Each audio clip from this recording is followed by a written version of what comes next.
Hi, and welcome to Module 3, Male is a Gender Too. In this module, we're going to be looking at constructions of masculinity and their effects on education and various aspects of education. Before we do that, let's look at some of the assignments that are coming up. First will be the assignment for this module, which is the reflection thread analysis. This will be an opportunity for you to think more deeply about a particular thread that you've participated in. It could be yours. You might want to choose somebody else's thread. That's up to you. But you'll be able to choose a thread from one of the two modules that we've already completed, or you may want to wait until later on in the week and do Module 3 if you wish. It's a little bit iffier. But what you'll be able to do then is to take that whole thread, for the first contribution and then all of the discussion that followed, and analyze what happened, what was learned, what learning changed, what didn't, what it revealed, what it didn't, and so on. There's a description of the assignment, of course, in the syllabus and on eClass, so you can have a look at that, and if you have any questions, let me know. Assignment 2, which is coming up on June 3rd in Module 4, is the artifact video assignment. So you will choose an artifact that represents something about gender relations in your particular work setting. Most of you are working in schools, you might be working somewhere else, but something that represents the kind of gender relations that, or the ways that gender organizes activities in your workplace, in your school. Then you will present that artifact and analyze it on a video so that others can watch your analysis, and they'll be able to respond as well on a special forum that's been set up for just that. As we go through this course, I think it's important to recognize that we find ourselves in a particular historical moment. Recently, a colleague of mine and I completed a book on the role of feminism in Canadian education since the Royal Commission in 1970. The Royal Commission came out of the second wave women's movement, and in its findings it made particular note of the devastating role of stereotypes on young people. So we had things like the Dick and Jane as the readers and so on, where gender roles were very strictly replicated. Dislodging normative and sometimes destructive notions of gender has been a long and difficult journey, and it's not over yet. As the Royal Commission noted, it is necessary to see women at all levels of society and to educate men and women about other possibilities for both men and women in an equal society. So in these pictures, for example, we see some of that disruption of gender roles and the implications of that, both in terms of the larger society. Here we have the Women's March after Trump's inauguration, where they were protesting statements that he had made, actions that he had participated in, and the likely direction of policy around women and women's bodies. And here we have the Me Too movement, which has been speaking to gender justice around violence against women, sexual harassment, and so on. We even have a prime minister who claims himself as a feminist and speaks quite openly about being a feminist, or at least being pro-feminist, and in his actions choosing women for cabinet, an equal number of women for cabinet positions, and so on. So to get back to the book, I bring it up only because when we submitted our first completed manuscript, the reviewers came back saying that we needed to note the moment that we were in history, that yes, we had made movement, but where were we in history now? And they mentioned particularly this kind of shift in consciousness that we see being expressed in various places to a surprising degree, certainly for someone as old as me who never expected to see these kinds of public statements or these kinds of public responses. It's a particular kind of moment in history. We have young people who are speaking out about an understanding of the need for feminism, for example, and we have young people who are quite open in thinking through gender issues, gender identity issues, etc., etc. So I think we have a particular moment, but we have a very old history. And that old history kind of haunts us. It stays with us in a certain kind of way. So for example, in the last module, we looked at how normative notions of masculinity shape the exercise of power and what that means for women in positions of authority. Today, we're going to look at stereotypes about men and boys and their effects in education. And certainly as a school administrator, as an educator, as someone who is concerned about young people around us, in our families, in our homes, in our communities, in our schools, this is key information in order to reconsider practices and encourage equitable learning opportunities for all students and professional possibilities for all educators.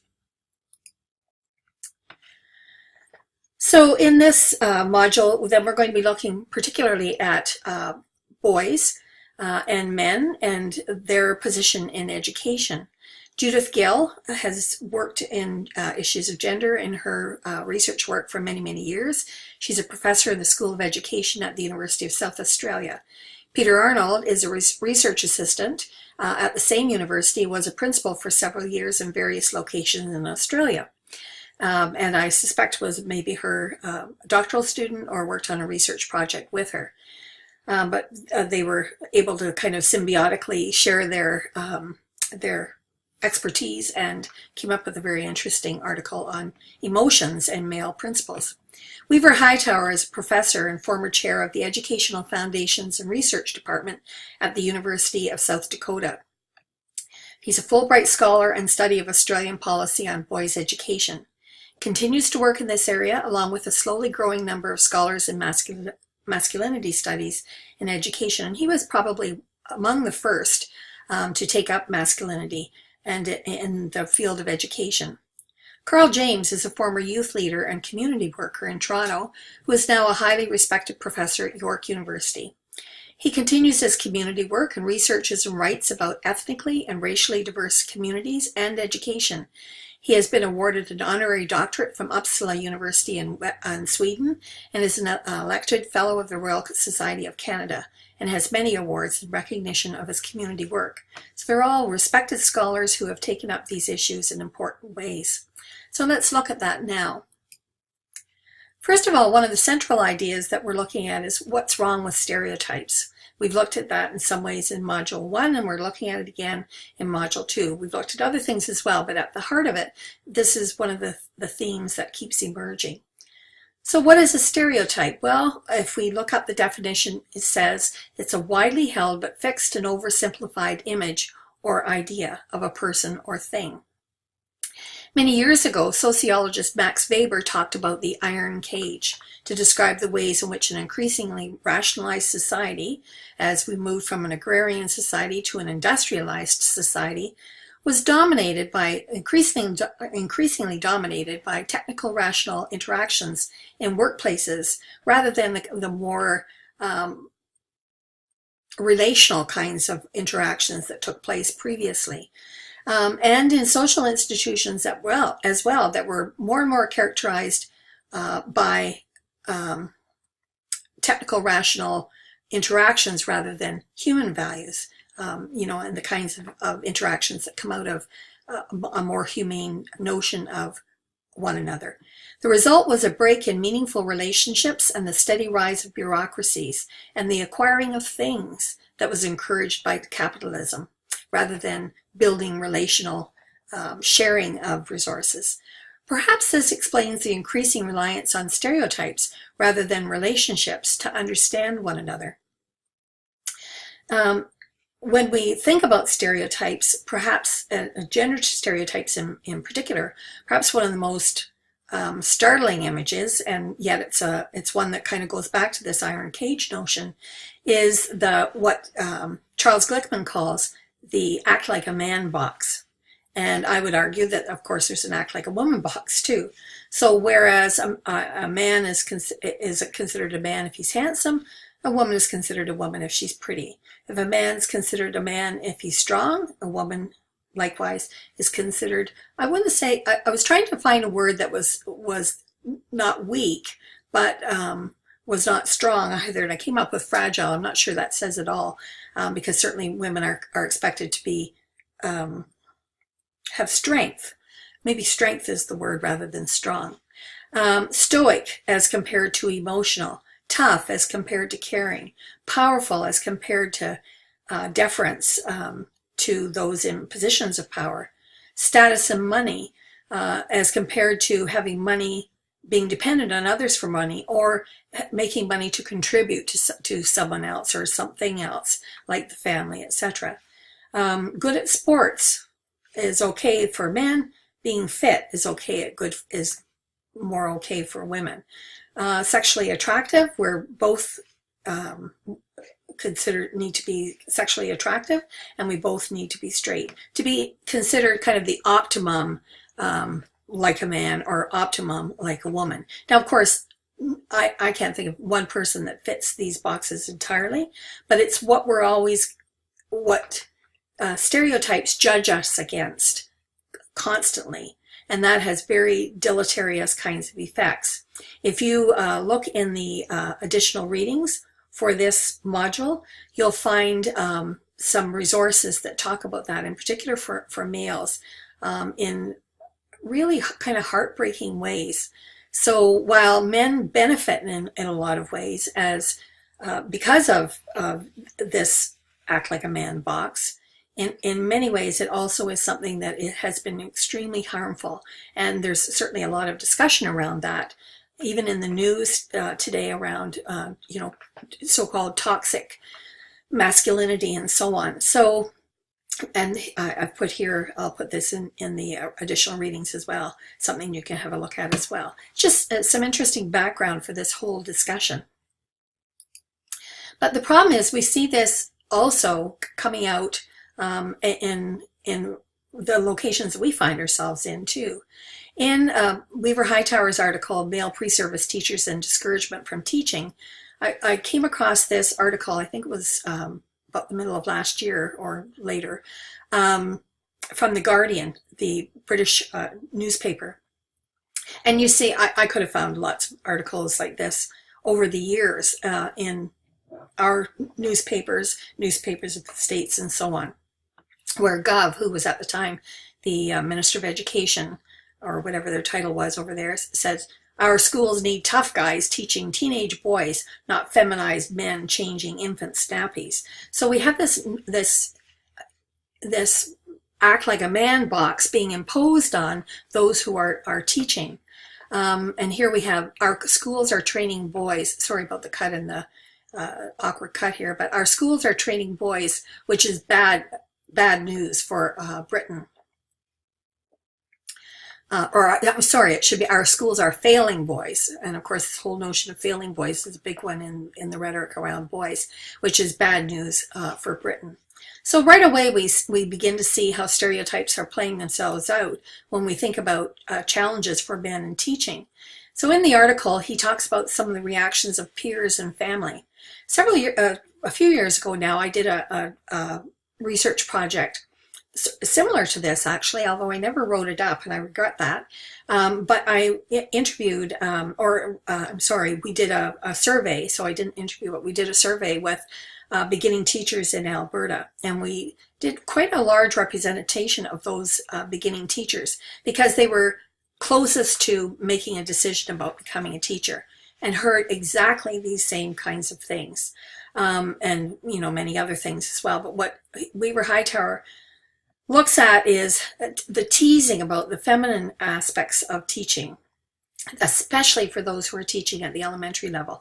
Oh, you're just cutting out paper dolls. Oh, you're just drawing pretty pictures. Oh, you're just, that sort of thing.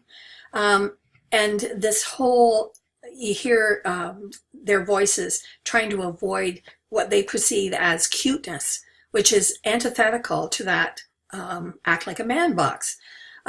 Or parents and neighbors and friends saying, "Oh, you're too smart or talented for teaching." So that notion of status and success being attached to, remuneration, essentially, and having status positions in society. And perhaps if not the most powerful, certainly a powerful part of all of this, is the homophobic discourses and fear of pedophilia that is expressed sometimes by school superintendents. I've had students talk to me about the fact that when they went to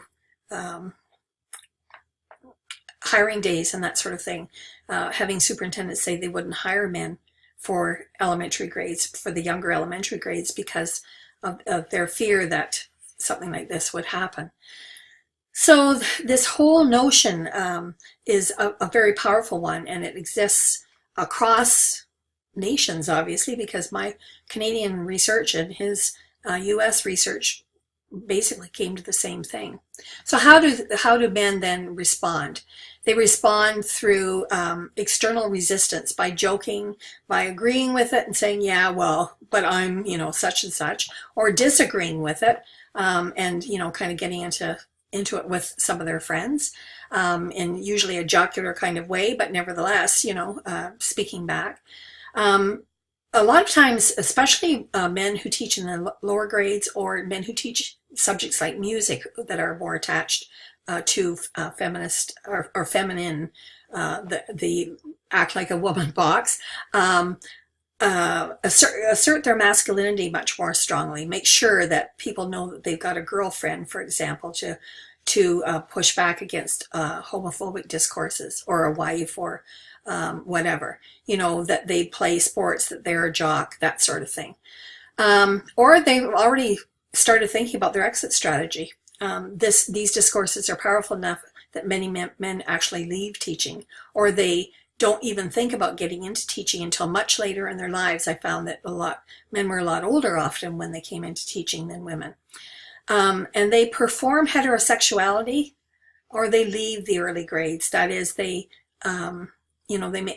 making sure that they assert their masculinity, or they exit. So it's a terrible loss to us, but it's not surprising, because there's never been a golden age in which there have been large numbers of men who've been teachers. This is just it's never been the case, other than when women were actually not allowed to teach, or were discouraged from teaching entirely, and men were hanging out shingles before we had public education to kind of set up their schools. But single women often did that too. So there's never been this golden age where there were large numbers of men and we're just keeping all these large numbers of men out. There are gendered reasons rather than economic reasons for men not to participate to the degree that we would, prefer them to. Percentages have hovered around 80 to 20, 80% women, 20% men, to 70-30, depending on the economy, most often, for decades. So this is not a new phenomenon. Male teachers, those who do teach, tend to be in bigger numbers in the higher grades, STEM subject areas, and prestigious schools. That's where we find them, rather than in the lower grades, and subject areas that are seen as more feminized. Sorry. Their reluctance to teach, as we've said, seems to be attached to ideologies of manliness and a fear of feminization. So this pitting of men against women is one that has been going on for a while. So, for example, the whole discussion around Trudeau as a teacher, and him being seen as weaker because he wasn't a lawyer, he wasn't engaged in business and the things that most of the men in Parliament have been engaged in. I know, there's a whole other discussion that we could have here, but nevertheless, this attributing of being a teacher to being weak is one that discourages many men from entering into the profession.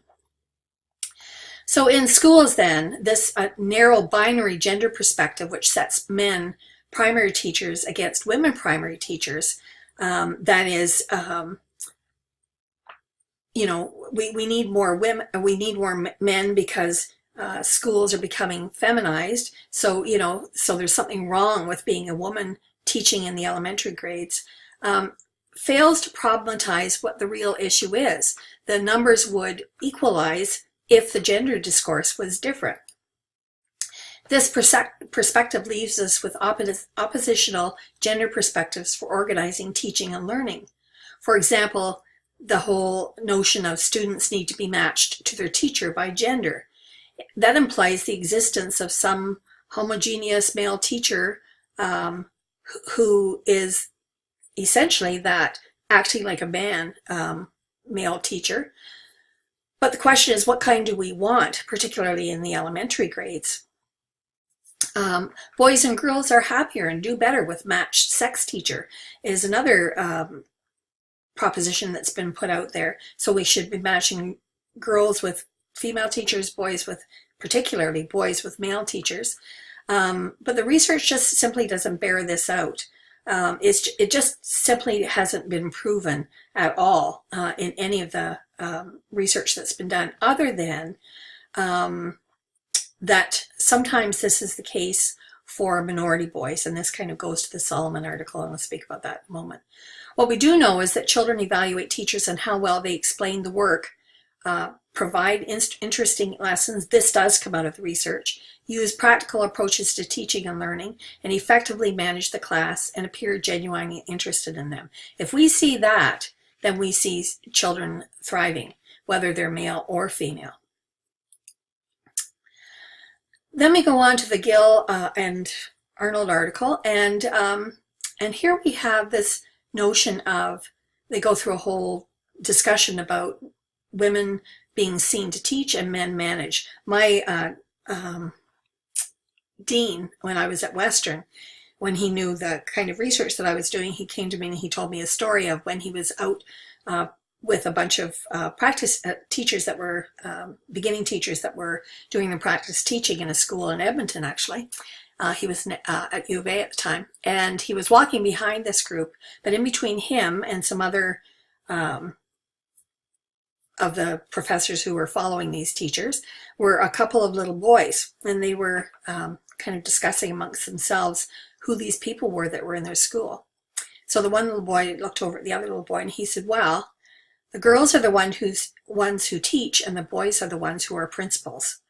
And he said he'll never forget how flummoxed he was that, you know, at such a young age, because these were like little grade 1 kids or kindergarten kids, already had it figured out how gender distributed jobs in schools. So this perception is ingrained at a very early age. It's historically reinforced.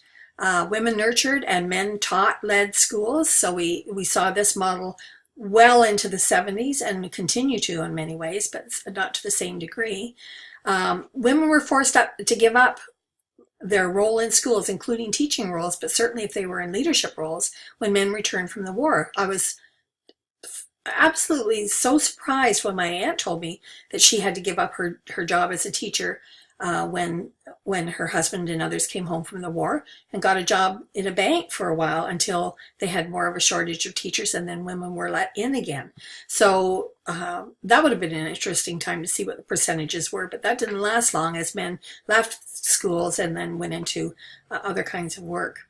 Consolidation of schools forced women out of leadership in the small schools that had dotted right across the prairies and right across Canada, where they had provided a certain kind of leadership in these small 1- and 2-room schools.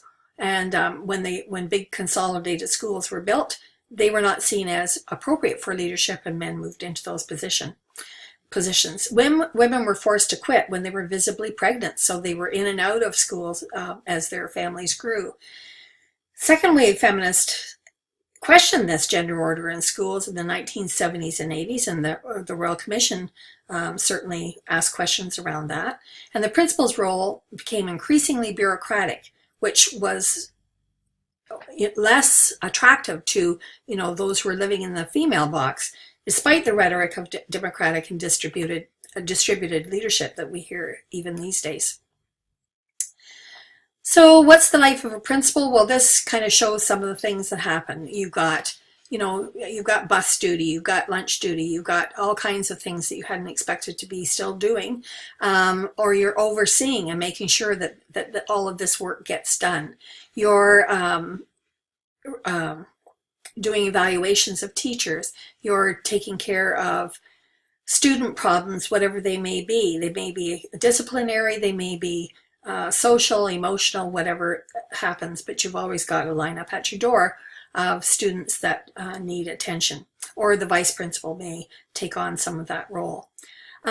You're mediating the kinds of interactions that there are between teachers and students. Sometimes they're positive, sometimes not so positive, and you might end up with parents in your office that you have to respond to.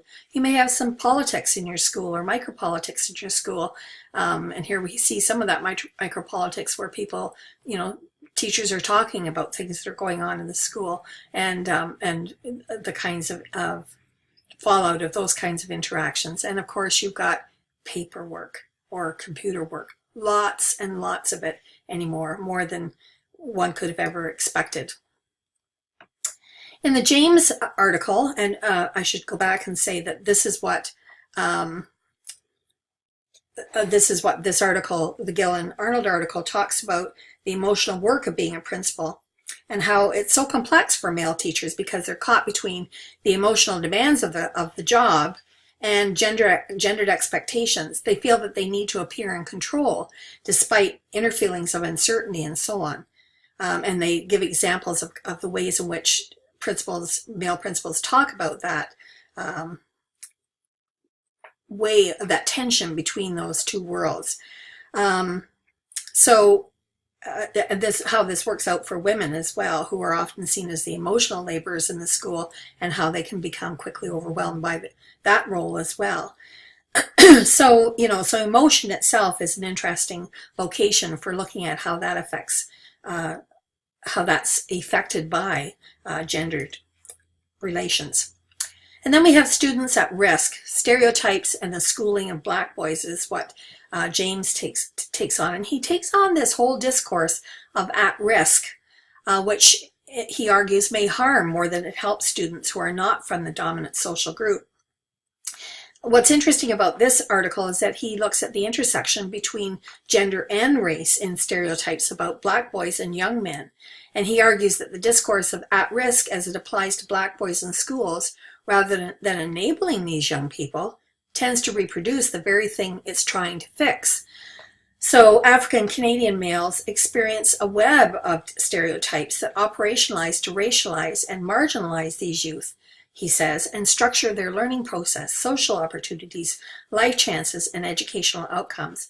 And we see the effects of this in the news as well, in so many destructive ways. And so this is something that he argues needs to be taken up much differently than how it's currently being taken up, because it's not working. He explores this phenomenon using cultural analysis and critical race theory in order to explore the social constructions that create at-riskness. So some of the stereotypes that he looks at are black boys and men as fatherless, as athletes, as troublemakers, as underachievers, as immigrants.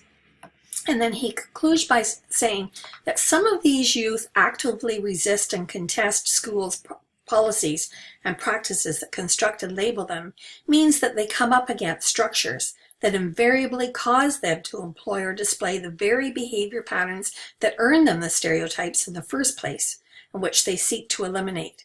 So in their own, sometimes muddling, youthful way, they act out against these stereotypes, and in doing that, they reinforce the very stereotypes that are holding them in place.